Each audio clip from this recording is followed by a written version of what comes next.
They told me the hospital had been shut down for more than 15 years. That was a lie. I used to work there, back when the elevators still worked and the morgue smelled of bleach instead of rot.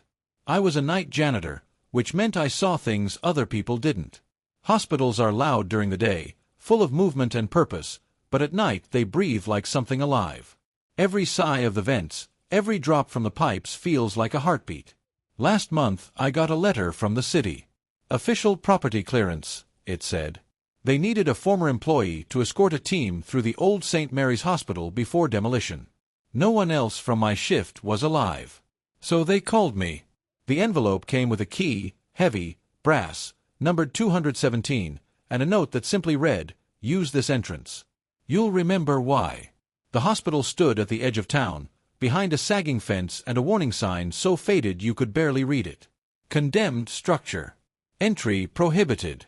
But the padlock on the gate was new, and the key in my pocket fit perfectly. When I pushed the doors open, the smell hit me first: wet plaster, rust, and something sweet underneath. It's a smell you never forget. It's the smell of skin right before decay. Inside, the air was cold enough to bite. My flashlight beam caught the sign above the main hall. Wing B, Neurology/Night Shift Entrance. Someone had scratched through the word neurology and scrawled "Stay out" in thick black marker. I laughed quietly. I'd cleaned that hallway 100 times. The only thing scary about it had been the water pipes. But as I started walking, I noticed something strange. Every door had been welded shut, thick gray seams across each frame, except one. Room 217. The same number engraved on my key. It was slightly open, just enough for light to spill through. There was no power in that building. The city had cut the electricity years ago. Yet the fluorescent light inside 217 buzzed softly, flickering in a rhythm too steady to be random. I froze in the doorway. A heartbeat monitor beeped steadily, beep, beep, beep, even though no patient could possibly be inside. The bed was empty, the sheets yellowed and stiff, but the monitor glowed green with a perfect pulse. I looked for cables. There were none. No outlet. No power source at all. Still, the machine pulsed, once, twice, before the line went flat. The silence that followed was thick enough to choke on. From the hallway behind me came the faint squeak of rubber soles sliding on linoleum. I turned, flashlight shaking. Empty corridor. But the floor glistened with a thin trail of water that hadn't been there a second ago. It started at the door of 217 and stretched down the hall toward the main ward. I followed it, because curiosity is stronger than fear when you've worked too many nights alone. The trail led into the central ward, 20 beds lined in 2 rows, curtains half hanging from their rails. My light swept across metal frames, glass 4 bottles, and shadows that seemed to linger a second longer than they should. Then I saw the writing on the far wall, black and dripping, "We never left."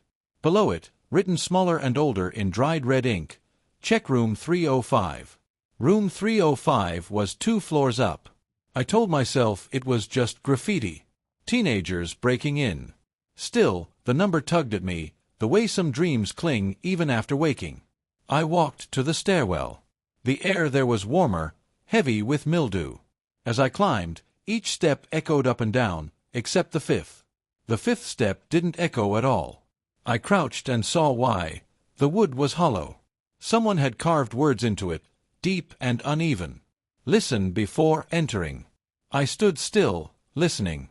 Somewhere above me a heavy object rolled slowly across the floor, wheels squealing like a gurney that hadn't moved in years.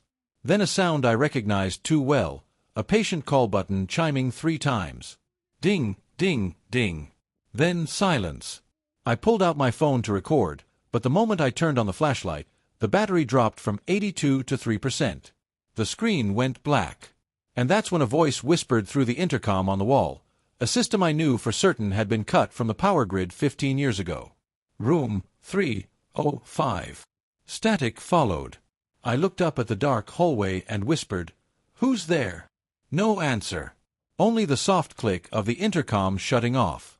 I climbed the rest of the way to the 3rd floor. The corridor smelled faintly of antiseptic and mold. Old wheelchairs lined the walls, their wheels turned outward like sentries. At the very end, the door to room 305 was open a crack, light flickering inside just like in 217. From behind it came a slow, uneven breathing, the kind of sound that belongs to someone dreaming through a ventilator. I pushed the door open with my foot. The room was empty. One bed stood in the center, sheets folded, perfectly clean despite the years. On the pillow lay a damp patient file. I wiped away the grime and read the name printed on the front. Patient, Daniel Moss. Status, discharged 2008. Notes, unauthorized return. My throat went dry.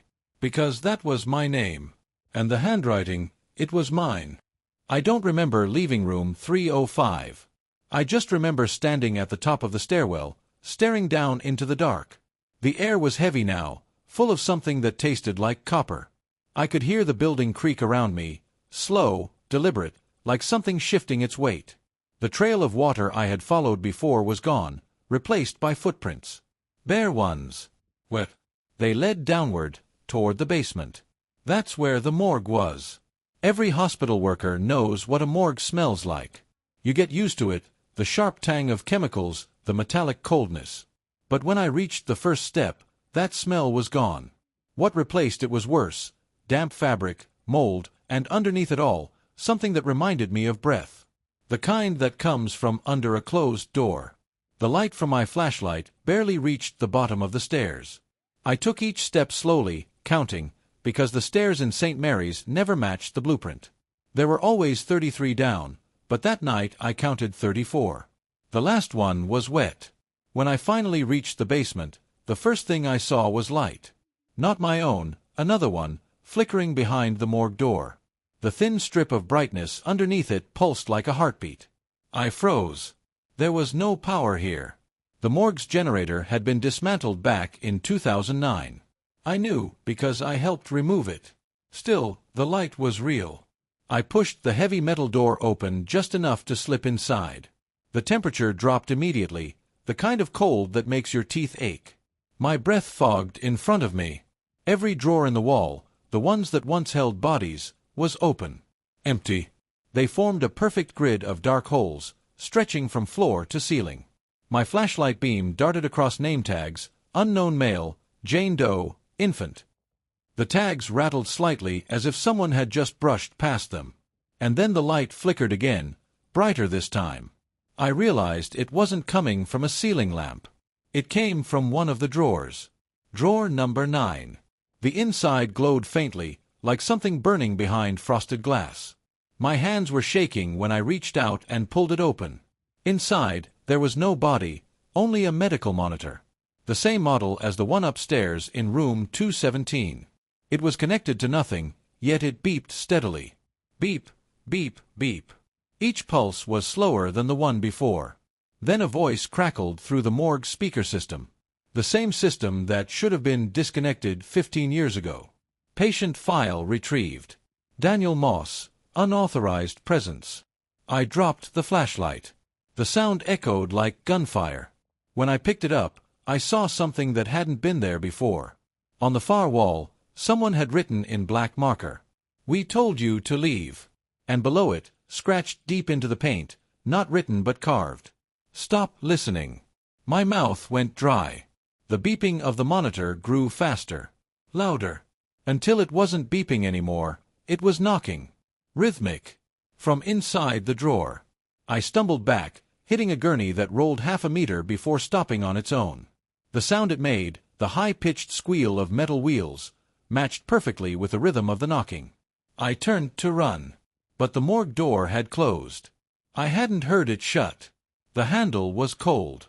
I pulled, but it didn't move. I pushed. Nothing. Then I heard the hum of the refrigeration units. Except, those units had been removed too. The air grew colder still. The fog from my breath thickened until it felt like smoke. My flashlight flickered once, twice, and then I saw it. One of the open drawers, the second from the bottom, was slowly sliding shut on its own. Metal scraping against metal. From inside came a muffled whisper, a man's voice, soft, strained, almost apologetic. "I'm still down here." I stumbled backward and hit the light switch out of reflex. To my surprise, the lights turned on. Every bulb in the morgue flickered to life at once. For a second the room was bright, too bright, and in that instant I saw them. Not corpses.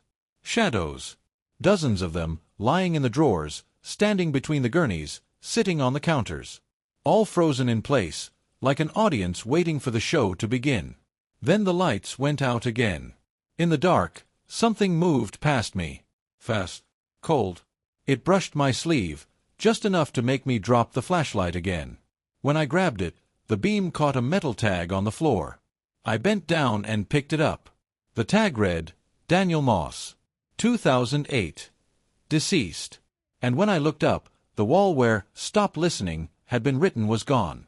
In its place was a mirror. And my reflection wasn't mine. The mirror shouldn't have been there. I knew every inch of that morgue, every drawer, every dent, every broken tile. There had never been a mirror. But there it was now, taking up the entire wall. I lifted my flashlight and caught my reflection. Only it wasn't reflecting what I was doing.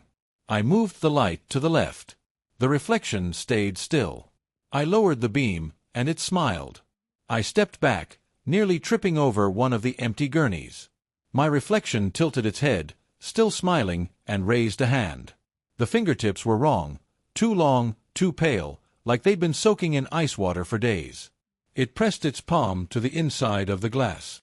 The surface rippled slightly, as though the mirror wasn't glass at all, but something thinner, softer. "Stop it," I whispered, even though I wasn't sure who I was talking to. The reflection's smile widened. Then, slowly, it mouthed something. I couldn't hear the words. It repeated them, 2 words.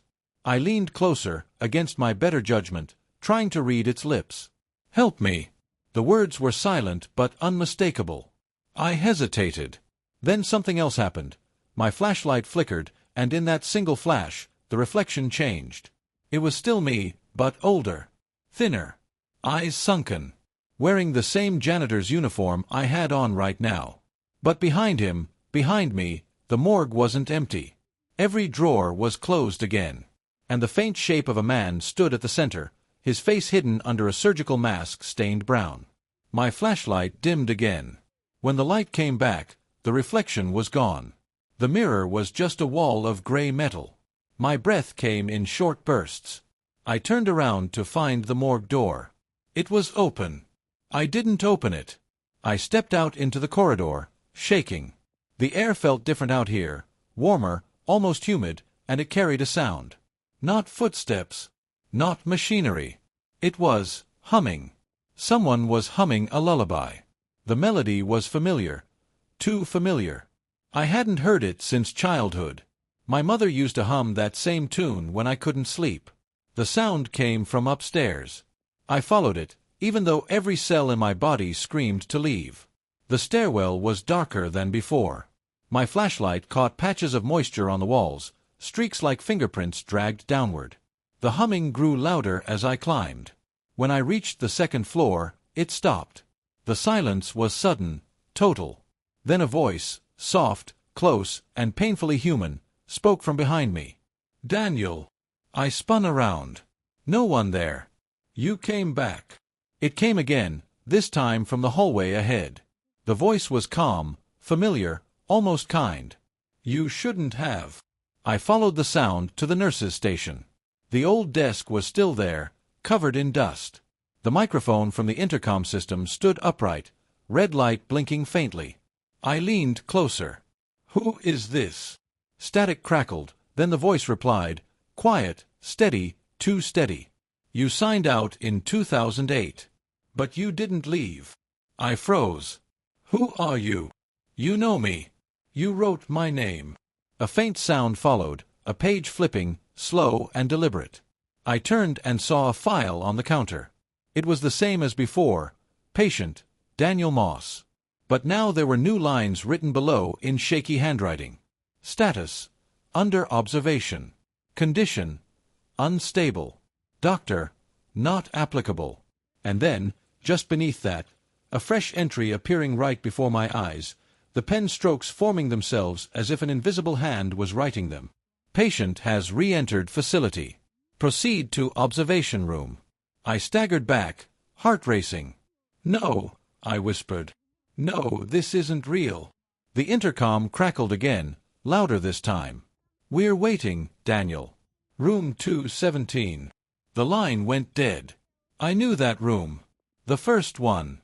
The one with the beeping monitor and the light that shouldn't have worked. I didn't want to go back there, but the hospital's hallways didn't care what I wanted. Every turn seemed to lead me closer to it. As I walked, I noticed something wrong with the walls. They weren't white anymore. They were covered in plastic, sheets of clear surgical wrap. Beneath it, faint shadows moved, like hands pressing against the other side. I passed an open doorway and saw shapes under bed sheets, motionless, lined up in perfect rows. Their chests didn't rise or fall, but the sheets fluttered slightly as if they were breathing. The air buzzed with static. The humming returned, but now it came from the lights themselves. The bulbs pulsed in sync with a heartbeat, mine. I reached room 217. The door was closed this time. The light inside flickered steadily. A piece of paper was taped to the door, written in marker, "Do not enter. Patient under observation." I touched the handle. It was warm. From inside, a voice spoke, quiet, calm, and identical to mine. "I told you not to come back." The voice inside room 217 sounded exactly like mine. Same tone, same rhythm, same pauses between words. For a moment, I thought someone was playing a recording, maybe an old tape from the archives. But there were no archives left. The hospital had been gutted years ago. I pressed my ear to the door. "You shouldn't have come back." It was calm, measured, like I was scolding myself. "You signed out in 2008. That should have been the end." I whispered before I could stop myself. "Who are you?" "You know who I am." Something shifted inside the room. Not footsteps, more like fabric sliding against the floor. The light flickered, and a soft scraping sound followed, like metal being dragged. "You left me here." That voice again. My own voice. But this time it trembled, almost pleading. I backed away slowly, but the floor beneath me creaked, and the sound echoed far too loud, like the building itself had repeated it. "You can't leave twice." Then silence. I stood there, frozen, waiting for something, anything, to move. Finally, I forced myself to reach for the handle. The moment my fingers touched it, the door opened by itself. The light inside was blinding white for half a second. Then the flicker came back, and the room dimmed to that sickly humming fluorescent glow. The bed was in the center, same as before. The monitor was still beeping, green pulse steady, though nothing was attached. Only now there was a figure sitting on the edge of the bed. He was facing away from me, head lowered, shoulders hunched. He wore the same janitor's uniform as I did, navy blue, stained near the collar. My flashlight trembled in my hand. "Hey," I whispered. The figure didn't move. "Who are you?" Slowly, he turned his head, and I saw my own face staring back at me. His eyes were wide and wet, pupils too large, skin pale like it hadn't seen sunlight in years. His lips moved without sound. Then he smiled, not with his mouth, but with his eyes, the way someone does right before they start crying. "You left me," he said, voice breaking. "You promised you'd come back." "I never," I started, but he cut me off. "You did. Every night, you said you'd stay. And then you left me here when the lights went out." He stood. His movements were slow, unsteady, as though gravity didn't quite apply. When he took a step toward me, the floor groaned under his weight. "I waited, Daniel. 15 years. You don't know how long that is when the clocks stop." I backed away. "You're not real." He laughed, a quiet, tired laugh that made my stomach twist. "Real enough to miss you." He reached out a hand, and when his fingers brushed mine, the skin was cold and damp, like touching condensation on glass. I jerked away, stumbling into the hallway. The moment I crossed the threshold, the door slammed shut behind me with a sound like thunder. The lights in the hallway flickered once, twice, then every door along the corridor opened at once. Not wide, just a few inches. Just enough for the sound to seep out. Voices. Dozens of them. Some whispering, some laughing, some crying quietly. "He's back. Don't let him leave. He was one of us. He knows the code." I ran. The hallway seemed endless. Every turn led me back to the same stretch of doors, the same flickering lights. My footsteps echoed behind me, then beside me, then ahead of me. At the end of the corridor, a single red light glowed above a door I didn't recognize. The sign was rusted, letters half gone, but I could still make out the word, observation. I grabbed the handle and pushed. Inside, the room was circular, lined with thick glass panels on every wall. Behind each panel, I saw empty hospital beds. At least, I thought they were empty. But when I looked closer, I realized there were people lying in them, each one motionless, eyes open, staring at the ceiling. And then I saw their faces. They were all me. Dozens of me. Different ages, different injuries. One with burns, one missing an arm, one covered in stitches like a dissected mannequin. Each version of me stared upward, chests barely rising, as if breathing took effort. I stumbled back, nearly tripping over a rolling chair. My breath came out in sharp gasps. I turned to leave, but the door had already closed. From a speaker above the door came a voice, the same calm tone as before, only colder now. Observation resumed. Subject stable. "No," I whispered. "No, I'm not. You are now." The lights dimmed. Every reflection in the glass turned its head toward me at once. Then all of them, every version of me, smiled. I don't remember how long I stood there, surrounded by all those reflections of myself. It could have been minutes. It could have been hours. The only sound in the observation room was the hum of the lights and the faint rasp of my own breathing echoing back at me from every direction.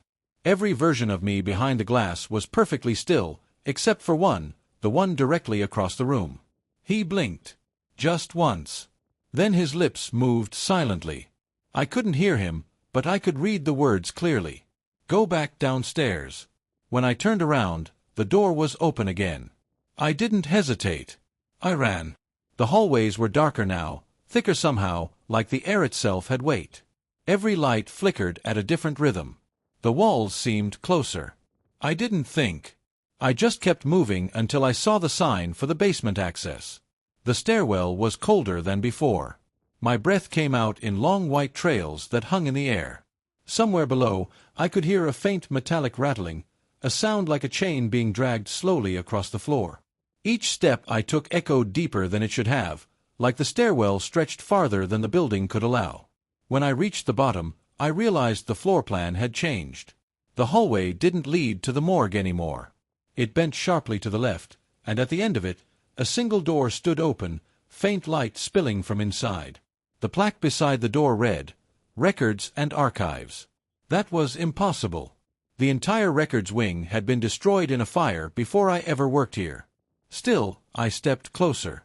The smell hit me first, burned paper, old tape reels, melted plastic. The light came from a single desk lamp, still plugged in even though the cord trailed into nothingness. On the desk, a reel-to-reel tape recorder sat humming softly. There was already a tape inside. My fingers trembled as I pressed play. Static filled the room. Then, a voice, my voice. Recording number 12. Night shift, April 2nd, 2008. Subject awake again. No sedation. The others are starting to talk in their sleep. They're saying my name now. I froze. I didn't remember ever saying those words. The tape crackled again. Patient 305 keeps staring at the door. He says someone's waiting outside. I told him there's no one there, but he keeps smiling. Says I'll see soon enough. The voice paused, a long, dry breath, followed by the faint clatter of metal, like surgical tools. They told me to observe, not to interfere. But I think I'm one of them now. The sound of footsteps followed, slow, deliberate, drawing closer to the microphone. If anyone finds this, don't come back here. The hospital. The sentence ended in a loud burst of static. I stepped back, heart pounding. The recorder was still running, but the reels had stopped moving. The static didn't stop. It grew louder, sharper, until it turned into a steady tone, like a flat line.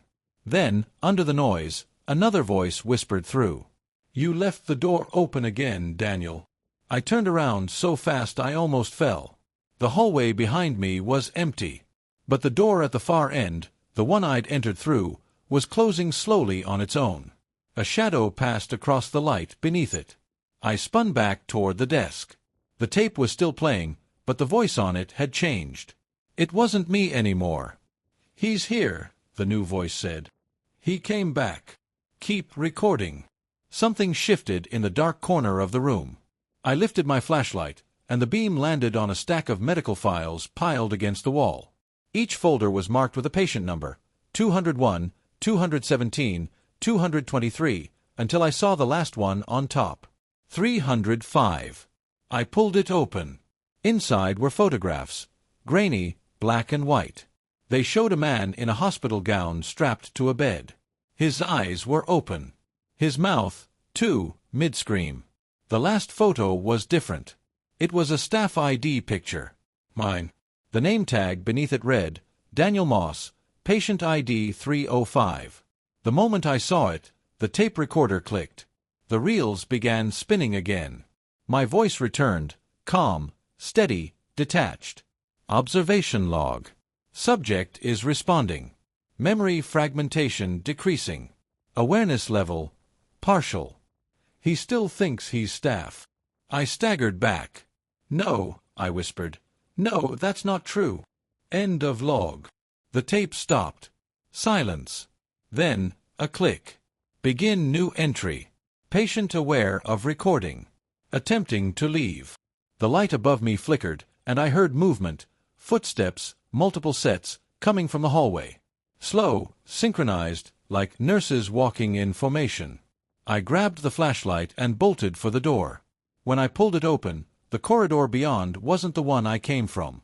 It was a surgical hallway, bright with operating lamps and tiled in white. Shadows moved behind the frosted glass of the doors on either side, tall figures bending over tables, metal instruments glinting in the light. I ran past them, heartbeat pounding in my ears. The hallway turned again, narrowing, twisting. Somewhere behind me, the tape recorder clicked once more. Patient leaving observation area. Begin retrieval. The lights flickered, and the world seemed to stretch and fold in on itself. The corridor bent upward, like the floor was tilting toward the ceiling. My balance broke. I fell hard onto the cold tiles. When I opened my eyes, I wasn't in the hallway anymore. I was back in the observation room. Only this time, all the other versions of me were gone. There was just one. He stood behind the glass, staring at me with a look of tired recognition. His lips moved slowly, deliberately. "It's your turn now." And then the lights went out. When the lights went out, the silence wasn't empty. It had weight. I could hear the hospital breathing again, that low, hollow sound from deep inside the walls. I stayed where I was, sitting on the floor of the observation room, waiting for my eyes to adjust. But they didn't. It was the kind of darkness that doesn't just hide things, it absorbs them. Then I heard the sound. Not footsteps, not exactly. A soft, rhythmic dragging, like fabric on tile. It came from the hallway beyond the glass. My flashlight refused to turn on. I tapped it, shook it, nothing. So I listened. The sound came closer, then stopped. For a moment, I thought whoever, whatever, was out there had left. But then a voice spoke through the intercom above me, calm and professional, the same tone a doctor uses when reading a chart. Retrieval team entering lower corridor. Subject located. My blood froze. The voice was mine. The lights blinked once, enough for me to see movement beyond the glass, silhouettes passing through the corridor, slow and steady. At first, I thought they were people, orderlies maybe, wearing old surgical uniforms. But their movements weren't right. Too smooth, too synchronized. And their faces, no, they didn't have faces. The skin was stretched tight, featureless, like wet cloth pressed over bone. Each one carried something in their hands, long metal rods with small glowing ends. They were searching. I tried the door. Locked. I backed away from the glass. The intercom crackled again. Subject showing signs of agitation. Begin sedation protocol. I screamed, "Who are you?" But the system only repeated the line, this time in a softer voice, like an echo. Begin sedation protocol. The glass darkened, as though something behind it was changing, tinting itself from within. The silhouettes drew closer. I realized then that the observation room wasn't made of glass at all. It was made of one-way mirrors. I was the one inside. They were watching me. I pounded on the door until my knuckles split. My voice bounced back at me, distant, muffled, like shouting underwater. The light above me flickered red. A new sound joined the others, a low mechanical hum, like a generator starting up. The floor beneath me vibrated. Then, from the corner of the ceiling, a small panel slid open with a hiss. A thin stream of vapor poured out. The air filled with the sharp, chemical smell of chloroform. I covered my mouth with my sleeve and dropped to the floor, trying to stay below the haze. The intercom buzzed again. Sedation incomplete. Proceed manually. That was when the door opened. A blinding white light cut through the darkness. 3 figures stepped inside, their faces hidden behind old surgical masks, the elastic yellow with age. They didn't walk like people. They glided. I scrambled backward until I hit the wall. One of them held a metal case. The other 2 reached for me. Their hands were cold, slick, like gloves soaked in alcohol. I swung my flashlight, cracked one across the face. The mask split. There was nothing underneath, just empty, hollow blackness, like a burned photograph. The figure didn't fall. It just tilted its head, studying me. "Resistance detected," said the intercom, calm as ever. "Note behavioral anomaly." I grabbed the metal case and threw it at the second figure. It hit the floor, burst open, and hundreds of paper tags scattered, the kind used for identifying patients in morgues. Each one had my name. I bolted through the open door and into the corridor. The walls stretched endlessly, white tiles flashing under the stuttering lights. The footsteps, or whatever passed for them, followed. Not running, just moving, always at the same distance behind me, no matter how fast I went. I turned a corner and nearly collided with a glass door marked Surveillance Control. Inside, banks of monitors glowed with static. I slammed the door shut behind me and locked it. The room was freezing, the air thick with dust. I wiped one of the screens with my sleeve and froze. Every monitor showed a different part of the hospital. The wards, the stairwells, the morgue. But in each frame, there was one person, me. On some screens I was walking. On others, lying in bed. On one, I was standing perfectly still, staring directly at the camera. I stepped closer. The screen flickered, and suddenly all of them changed at once. Now, every monitor showed the same image, the observation room. And sitting in the chair at the center was me. Or rather, another me. He looked up slowly, eyes bloodshot, mouth moving silently. Then, across all 20 screens, my own voice spoke. "You're not supposed to be here, Daniel." The sound came from every speaker at once. The walls vibrated with it. "They told you to leave in 2008. I shouted back, "I did leave." "No. You were discharged." I stared at the screens. On one of them, the version of me in the observation room smiled. "You never left the building." The lights overhead flared, then went dark. I turned toward the door. The figures were there again, pressed against the glass, their faces inches from mine. Their hands slid down the surface, leaving trails of frost. One of them raised a hand and placed it flat against the glass. I could feel the vibration through the floor. Behind me, the monitors flickered one last time. The image changed to a single frame, a hospital hallway, empty, except for one sign hanging crookedly on the wall. "Discharge War." The arrow pointed down. And then the glass shattered. When the glass shattered, everything stopped, the sound, the movement, even the air. The shards hung in midair, glittering like dust caught in sunlight, though there was no sunlight here. I didn't run this time. I just stood there, watching the fragments hover, listening to the faint hum of electricity in the walls. It felt like the hospital itself was holding its breath. Then, as the pieces of glass began to fall, the world snapped back into motion. The lights stuttered and turned a sickly green. The corridor beyond the surveillance room was empty again. I stepped out carefully, crunching over the broken glass. My reflection followed me in every shard, fractured and multiplied, 1,000 small versions of my own face staring back up at me. Each one seemed to move a fraction of a second too slow. The hallway had changed again. The white tiles were gone. The floor was bare concrete, wet, covered with muddy footprints that led in both directions, as if I had been walking here for days. The walls were darker too, lined with peeling paint and faint handprints. At the end of the corridor, a soft yellow light flickered beneath a door marked Ward C. I knew that ward. I used to clean it. The psychiatric wing. The one they closed first. The closer I got, the warmer the air became, thick with the smell of antiseptic and something sweet, almost like flowers left too long in water.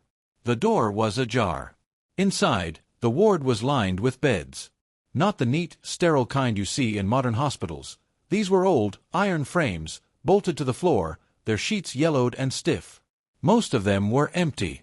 Not all. In the second bed to the left, someone was sitting upright. Their back to me. At first, I thought it was another patient. The body was still, head tilted slightly to the side. I took a step closer. My shoe brushed a piece of paper on the floor, a patient chart. I picked it up. The name at the top made my stomach twist. D. Moss. Observation required. Condition: dissociative reality episodes. Notes: believes he is staff. My hands started shaking. I looked up. The person in the bed turned. It was me. Not another version, not a reflection, just me, as I was, sitting there, staring back with eyes that looked hollow and bruised. The figure smiled faintly. "I told you you'd come back," it said, voice weak, but mine all the same. "I'm dreaming," I whispered. He shook his head. "You've been saying that for 15 years. The room swayed. My knees gave out, and I dropped the chart. It landed upside down, and that's when I saw the date stamped on the back. Patient admitted, April 2nd, 2008. That was the night of the fire. The night the hospital supposedly shut down. My double stood up slowly. His hospital gown clung to his thin frame, skin gray under the flickering light. "You kept walking the rounds," he said softly. "Every night. Mopping floors that don't exist. Checking on patients who were never here." "No," I said. "I left. I remember leaving." He nodded. "You remember what they let you remember." He stepped closer, and I could see the foremark on his arm, the same scar I had on mine, faded but real. He reached out a trembling hand. "You could have gone when they opened the doors. But you stayed to help. You always stay to help." I stumbled backward into another bed. The sheets were wet. My hand came away red. The mattress beneath me shifted. Something moved under the fabric. A whisper rose from it, dozens of overlapping voices, all speaking my name. "Daniel! Daniel! Daniel!" The sound grew louder until it was a single low vibration running through the walls. Every bed began to shake, every sheet fluttering as if something beneath was trying to breathe again. My double's smile faded. "They're waking up," he said. The lights dimmed to black. When they came back on, I was standing in the hallway again, Ward C behind me. My hands were clean. My clothes were dry. But the floor was covered in footprints, not human ones. They looked like impressions made by bare heels and palms, dragging toward the elevator at the end of the hall. I followed them. I don't know why. Maybe because that's what you do on night shift. You follow sounds, even when you shouldn't. The elevator door stood open, though there was no light inside.